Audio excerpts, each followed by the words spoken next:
धैर्नित्यं महेशं रजतगिरिनिभं चारुचन्द्रावतंसं रत्नाकल्पजलङ्गं परशुमृगवरभीतिहस्तं प्रसन्नं पद्मासीनं समन्तात् स्तुतममर्गणैर्व्याघ्रो कृत्रिं वसानं विश्वाद्यं विश्वबीजं निखिलभयहारं पञ्चवक्त्रं त्रिनेत्रं धैर्नित्यं महेशं रजतगिरिनिभं चारुचन्द्रावतंसं रत्नाकल्पजलङ्गं परशुमृगवरभीतिहस्तं प्रसन्नं पद्मासीनं समन्तात् स्तुतममर्गणैर्व्याघ्रो कृत्रिं वसानं विश्वाद्यं विश्वबीजं निखिलभयहारं पञ्चवक्त्रं त्रिनेत्रं धैर्नित्यं महेशं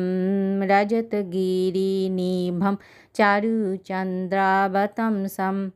रत्नाकल्पजलङ्गं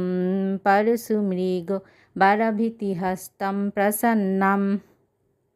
पद्मासीनं समन्तात् स्तुतममर्गणैर्व्याघ्रो कृत्रिं वसानं विश्वाद्यं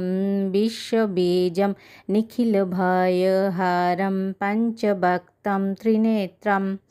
धैर्नित्यं महेशं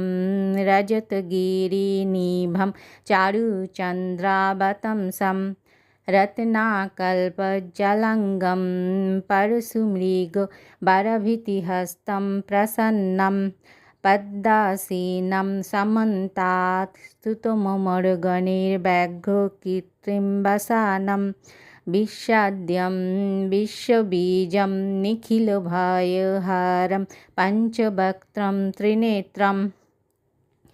धैर्नित्यं महेशं रजतगिरिनिभं चारुचन्द्रावतंसं रत्नाकल्पजलङ्गं परशुमृगवरभीतिहस्तं प्रसन्नं पद्मासीनं समन्तात् स्तुतममर्गणैर्व्याघ्रो कृत्रिं वसानं विश्वाद्यं विश्वबीजं निखिलभयहारं पञ्चवक्त्रं त्रिनेत्रम्।